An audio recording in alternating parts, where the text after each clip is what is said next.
Encontros com o Futuro, hoje com uma convidada muito especial, Adriana Alcântara, Country Manager na Audible.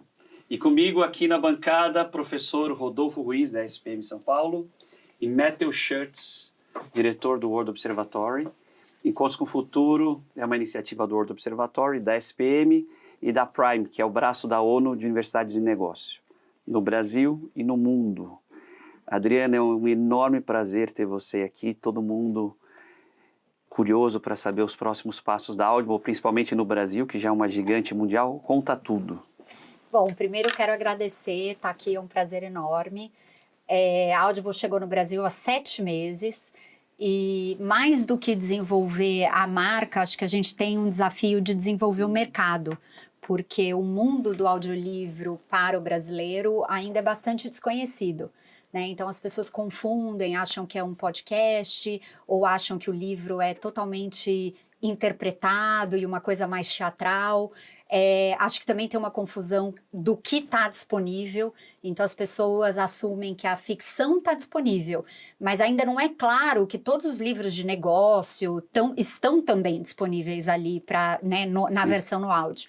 Então a gente está com a missão de desenvolver esse mercado maravilhoso e fazer com que o brasileiro tenha mais oportunidade de acesso com histórias e com o conhecimento de modo geral, porque a Audible multiplica as horas do dia, né? Então, sim, ao invés de você ter só aquele momento que você está lendo com as mãos e os olhos ocupados, você multiplica e consegue ter essa escuta dessas histórias enquanto você está fazendo exercício, passeando com o cachorro, cozinhando, tudo. Então, e hoje, quem não quer mais horas no dia, né? Sim, com a vida maluca. Como faz falta. Mas, Adriana, conta pra gente, qual é a dimensão da Audible no mundo, assim? Quem é a Audible? Só pra gente conseguir dimensionar. E aqui no Brasil, de que tamanho vocês chegam? Então, a Audible, ela existe há 25 anos, foi fundada pelo Don Katz, um jornalista, e ele corria. E aí ele queria escutar enquanto ele corria. E começou na época do Walkman, amarelo e tal, de uma maneira, e ele falou, opa, tem uma oportunidade ali. Isso há 25 anos atrás. Em 2008, a Audible foi comprada pela Amazon, mas segue como uma subsidiária bastante apartada em termos de gestão. A gente opera em 10 países, o Brasil é o 11º mercado, e a gente tem pessoas do mundo inteiro, onde a gente não tem o serviço, tem gente que está ali na conta US, na conta da Inglaterra, em outros lugares. Somos líderes no segmento em todos os países que a gente opera, e a ideia é aqui no Brasil a gente chegar e criar esse mercado de uma forma mais consistente, mais robusta e desenvolver a marca e também levar a literatura brasileira para brasileiros que moram fora. Legal. Então, uma vez que a gente coloca os títulos disponíveis aqui, eles ficam disponíveis globalmente. E a ideia é que, com o tempo, a gente também consiga traduzir essas obras e tê-las na versão em inglês para que, de fato, a cultura brasileira seja exportada através da Audible. Nossa, que bacana. Vocês têm concorrentes? Nós temos, eu acho que a gente não tem concorrente, existem serviços... Entrou na Amazon. Não, a gente tem, claro, existem outras empresas que têm audiobooks como parte ali da oferta, mas eu acho que o diferencial da Audible foi que a gente veio com uma força de catálogo de audiolivros em português que ela não tem precedente, Então, para lançar o serviço no Brasil, a gente ficou 1 ano e meio produzindo. Dos 5.000 títulos que a gente lançou, a gente tem aí 1.700 que foram produzidos por nós, e a gente segue produzindo. Acho que as grandes editoras dos grandes títulos não tinham ainda um contrato para esse universo. E também nem os concorrentes e nem as próprias editoras tinham condição do investimento numa larga escala para poder criar esse catálogo no áudio. Então, eu acho que a diferença é que os títulos, o volume de títulos e a relevância dos títulos que estão com a gente acaba sendo difícil de encontrar. Mas eu acho que eu não vejo os concorrentes como concorrência. Eu acho que juntos a gente tem muito esse papel de desenvolver esse mercado. Legal. Né? E aí, quanto maior esse mercado, maior é a brincadeira para todo mundo. Sim. Então, o que a gente quer é que o brasileiro adote de fato aí o audiolivro e que isso se torne parte da rotina deles. Adriana, eu me lembro de algum tempo atrás que o Cid Moreira fez uma gravação da Bíblia, né? E a ideia era fazer com que isso pudesse chegar para aqueles que não pudessem enxergar, né? Eram cegos. Como é que a gente pode, hoje, né, com a mocidade, levar a ideia do áudio-vídeo, né, do audiobook, para o estudo, sem que tenha essa pecha de que, pô, eu não sou cego, para que isso? Aonde eu ganho com isso? Eu entendi que você já falou dessa flexibilidade, de eu estar na academia, de estar correndo e tal, né? É por aí que vocês vão estar trabalhando? É por aí. Eu acho que a questão, a gente, como cultura, né, tem uma coisa legal do brasileiro, é que a gente traz para a nossa vida de uma forma muito rápida tendências tecnológicas. O que é até um pouco curioso, né? Porque no Brasil o aparelho é caro, a infraestrutura, né, o acesso a dados é caro, e mesmo assim a gente vê todos os serviços digitais, eles lançam no Brasil redes sociais e escalonam muito rápido. Então, eu acho que colocar a Audible como um serviço de tecnologia ajuda muito a entender que é o audiolivro através de uma tecnologia, né? E não o livro tradicional através do áudio. Eu acho que, né, colocando a palavra tecnologia, praticidade, modernidade... Fica mais sexy. Fica mais atraente, porque o que eles querem é isso, né? É ser digital, tudo tá ali no seu telefone. Então, acho que indo por esse caminho acaba sendo um caminho que conversa mais com eles. Vai ser por assinatura? Então, isso, quer perguntar, mais ou menos qual que é o custo de quem usa? Então, a gente tem o modelo de negócio da assinatura, que custa R$19,90. Nessa assinatura, você tem 100 mil títulos em outras línguas por mês, R$19,90 por mês. E você tem 4 mil títulos em português. A gente tem um catálogo adicional que é à la carte, que você compra separadamente. E para o assinante, esses títulos têm 30% de desconto. Legal. Então, mesmo que você fale, poxa, mas tudo que eu quero escutar tá à la carte, não tem problema, continua valendo a pena a assinatura pelo desconto que você tem nesses livros à la carte.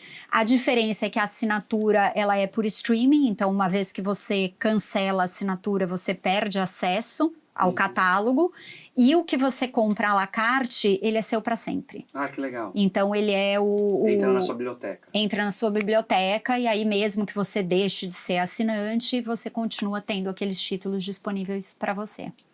Então, Adriana, essa questão da barreira da língua, tanto para democratizar uma publicação, como também em relação ao custo, que às vezes inviabiliza você levar para mais países ou para mais línguas. Você já tem testado inteligência artificial, tanto para traduzir como para narrar, para ler? Olha, aqui no Brasil, a gente é 100% focado na narração humana. Tá. E a gente acredita muito até nesse investimento na própria economia criativa. Então, assim, só para dar uma ordem de grandeza, a gente gravou, desde que eu entrei, né, e a gente começou a gravar os títulos em português, a gente trabalhou com mais de 600 pessoas, talentos de voz. Nossa. Então, entre locutores, atores, dubladores, Então, existe aí um casting e uma movimentação de trabalho que ela é muito bacana. Né? Então, acho que a Audible se preocupou em montar um catálogo relevante para o brasileiro e se preocupou também em gerar essa movimentação no mercado entre os brasileiros. A gente lançou também com algumas celebridades narrando, também para trazer aquela coisa... E é um engajamento, sabe aquela voz que você está acostumada a escutar? Aquilo te traz um conforto, né?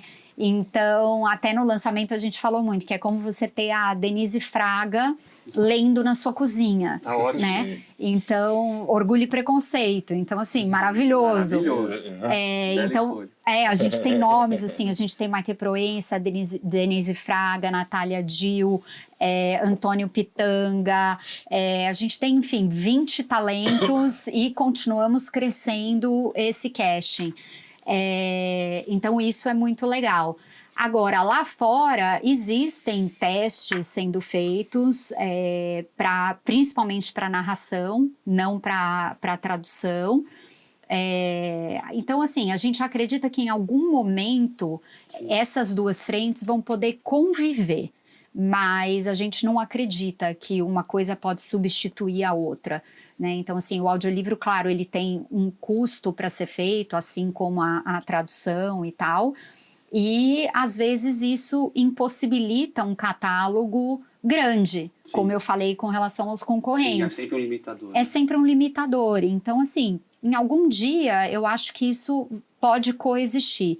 Mas, assim, no momento a gente está extremamente focado e eu até brinco, eu falo, gente, estamos em mais de 600, quando é que eu vou poder falar mais de 700? A gente fica meio que... Vai subindo a barra. Eu falo, não, vamos trazer, né? E é muito legal, porque é uma experiência nova para essas pessoas que nunca pensaram que ler um audiolivro pudesse ser uma frente de trabalho. Sim. Né? Então, é maravilhoso. E até olhar essas gravações e ver que não tem um parâmetro, né? Você tem atores que tiram de letra e outros super experientes que têm mais dificuldade no começo. Aí você tem locutores que tiram de letra. Então, assim, você não consegue ter uma métrica e falar, o locutor sempre acerta. Não. Né? Você tem todo mundo ali numa experiência nova. A Denise até falou um negócio super interessante, que ela falou, gente, quando eu comecei, e ela foi dirigida pelo Mauro Ramos, que é um diretor de dublagem, assim, super experiente. Tem até direção, Tem, é uma estrutura grande. E o Mauro, ele é a voz de Shrek, de várias dublagens, e ele dirigiu a Denise no Orgulho e Preconceito. E a Denise falava assim, eu achava que eu não ia, né? No primeiro dia eu falei, gente, acho que não vou dar conta. E aí ela entrou naquilo e ficou um negócio assim, uma obra-prima. E aí ela falou que de tanto ela ler aquela obra, que ela começou a usar umas palavras que não eram do cotidiano dela anteriormente. Mudou o vocabulário dela. E aí as pessoas falam assim, nossa, mas que... Aí ela, não... Que é o que se ganha na leitura mesmo, né? De aumentar vocabulário. E a hora que você fala, você grava muito mais, porque se você lê, não necessariamente aquela palavra entra para ser falada. Agora, o seu vocabulário ativo. Que exatamente. Agora, quando você escuta... aquela palavra fica mais natural. Então ela falou, parecia que eu tinha ficado mais inteligente. E ficou. E aí a gente brinca, porque o Mauro Ramos, ele leu O Senhor dos Anéis, né? E ele fala, inclusive é maravilhoso, que ele faz 7 personagens, se olhando ele gravar... Ainda muda o tom da voz? Muda. Tudo. Ele fala élfico. Élfico? Nossa! E aí você escutando ele gravar... Vocês têm os direitos de élfico. Acho que ninguém vai reclamar. Não tem proprietário. Mas você vendo ali a gravação é sensacional. Mas, de novo, é um trabalho que... Acho que se a gente falasse isso anos atrás, todo mundo ia falar, mentira que isso vai existir, né? E que vai ser uma dinâmica. Mas a gente já vê isso de uma forma super sólida lá fora. E a ideia é caminhar por essa estrada e evoluir aqui também. Uma pergunta, uma curiosidade comercial. Quanto aumenta a venda de um livro, a gravação em áudio? Tinha Audible. A gente não... Você diz o livro físico nos outros Físico, assim, eu formatos? tinha um livro, isso. Então, a gente tem pesquisas lá fora que mostram que quando você traz mais literatura para uma pessoa, independentemente do formato, faz com que aquela pessoa consuma mais literatura. Uhum. Então, o que a gente vê nessas pesquisas lá fora é que quanto mais audiolivro você escuta, mais você vai escutar e mais livro físico você vai consumir. Vai consumir. Porque isso volta para sua vida, Sim. né? No meu, eu tenho até uma experiência pessoal com relação a isso, que eu tinha largado a ficção há muito tempo. Uhum. Porque eu acabo ficando naqueles livros de autodesenvolvimento, que tem muito a ver com liderança, com gestão, com gestão financeira do negócio. E já é um volume tão grande, aí você coloca marido, filho, escritório. fazer um exercício, porque, né, senão uma hora vai dar um problema. Mãe super-herói. E aí, né, o supermercado, você fala, não dá tempo, então eu vou priorizar o que teoricamente eu preciso para ser uma boa profissional. E aí a ficção ia ficando do lado, e eu me lembro que eu escutava as pessoas falando de títulos, e eu falava assim, nossa, que vergonha, né? Isso não veio pra mim. Tô completamente fora da conversa. E aí a ficção voltou para minha vida através do áudio. Porque até inconscientemente, como é um tempo otimizado, eu falo, gente, é um tempo otimizado, eu podia estar só fazendo ginástica. Sim, então deixa eu escutar o que eu quiser, né? Não tem aquela culpa, né? Sim. E eu já gosto do livro mais técnico, eu gosto de pôr o post-it, anotar, marcar. Então a ficção entrou melhor para você no áudio. Mas não é para todo mundo. Tem gente que é o contrário, Tá. que prefere a ficção. Então, assim, é uma viagem muito pessoal de cada um. Deixa eu te dar um testemunho. Eu escuto sempre, é semanal, a revista Economist. E eles têm uma narração britânica incrível. Às vezes eles colocam também o inglês com sotaque indiano e tal. Mas assim, eu só consigo ler a revista ouvindo. Porque em que momento eu vou parar durante a semana, gravações e viagens, para pegar, achar onde está a revista no escritório e ler. E dá quase 2 horas. Então você coloca no fone. E vai. Não, e um dia de viagem ou de exercício, você matou a revista. Maravilhoso. Isso que você falou, o fato do humano fazendo, me marca muito na questão do Economist, porque você percebe claramente que é uma pessoa. Tanto pela mudança de sotaque de uma matéria para outra. Assim, tem também, né, um debate sobre isso, porque o livro ele não é interpretado, né? Tirando, a gente tem também o que a gente chama de multicast, que são vários atores lendo diferentes personagens. Mas temos também. Mas tem o diálogo, né, no texto. Via de regra, a gente tem uma pessoa lendo. Só que quando você tem uma voz humana, você tem sempre um pouquinho da interpretação, né? Então, assim, se a gente pegar aqui a ficha e eu ler, e você ler, sem ninguém interpretar, a gente automaticamente vai destacar, às vezes, um pedacinho diferente do outro. Você faz uma pausa diferente, é um jeito de falar, é um respiro. Então, isso humaniza muito essa leitura. E a hora que você humaniza, o ser humano ele não é igual, né? Então, obviamente, que por mais que seja uma coisa, né, ali branda, que não é para ter uma interpretação, você tem o elemento humano que dá aquele tempero, né? E quando você lê no físico, aquele elemento humano é só o teu, porque você vai no seu cérebro destacar ali o flow, o movimento, a velocidade ali da tua leitura. E no áudio ela tem uma velocidade estabelecida, que claro, você consegue acelerar, mas é o pré-estabelecido um padrão, né? Então tem muito... É uma experiência muito, muito individual. E aí acho que cada um tem que experimentar para saber... Fazer a sua experiência, né?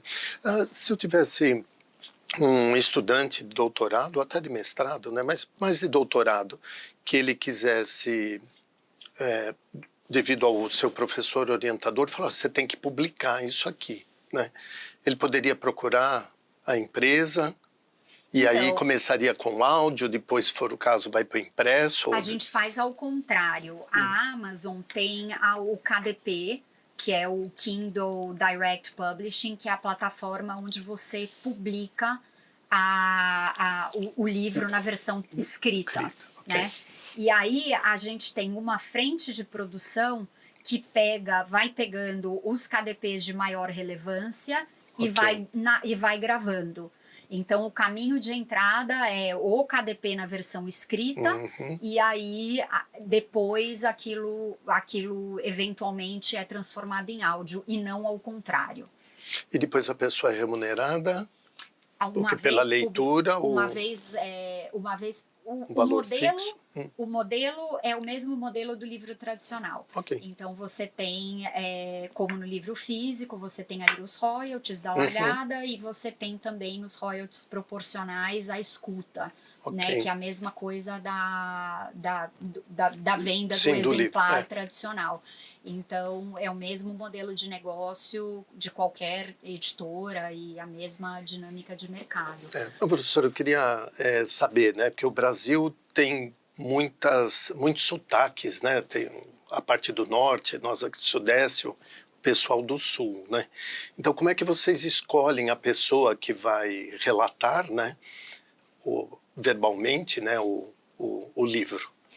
Então, via de regra, a gente costuma tentar um sotaque bem neutro, né? Que acaba sendo um pouco mais do sudeste, de uma certa maneira. Mas isso se a obra não tiver nenhuma particularidade regional. Então, por exemplo, uma obra que se passa e é escrita por um autor, uma autora nordestina, a gente tenta chegar o mais próximo desse sotaque. Muito legal isso. Para poder trazer uma representatividade. Mas ainda é um mundo um pouco injusto, né? Porque, de uma certa maneira, a gente tem muito mais títulos neutros ou que nascem ali dos grandes polos, das grandes capitais, do que aquela história que vem, né, de um lugar fora desse eixo aí, Rio, São Paulo, Belo Horizonte, Brasília. Então muitas obras acabam ficando nesse lugar, que também é muito como os talentos trabalham, né? Então, se você pensar locutores de rádio, dubladores, né? Todos eles caminham e se treinam nessa linguagem neutra, de uma certa maneira. Então, isso acaba replicando. Agora, quando é uma obra muito particular e regional, a gente traduz no mesmo sotaque. Tá. E aí, não do rebate do estudante, né, que queira, porque às vezes vai ter muito termo técnico, né? E dado que você tenha escolhido essa obra que ele defendeu na sua tese, como é que você vai selecionar alguém que vai ler algo às vezes tão específico, ou com um termo técnico, ou da medicina, ou da engenharia, ou da administração? Você diz o próprio narrador? E a pessoa recebe a obra antes e você consegue tirar dúvidas com relação à pronúncia. É um trabalho da mesma forma que o autor ele estuda o texto e decora e etc. As pessoas não chegam no estúdio, vou gravar. Né? Então, existe todo um trabalho de ler em casa, de tentar pegar a forma. Então, eu acho que isso também vai acontecer da mesma maneira com termos técnicos. A pessoa tem que estar confortável. Ou seja, 1 minuto de leitura, de audiobook, pode representar de 3 a 4 minutos de trabalho de back-office aí. Exatamente, é bem puxado, porque a gente calcula que mais ou menos umas 3 horas e pouco no estúdio, vira 1 hora gravada.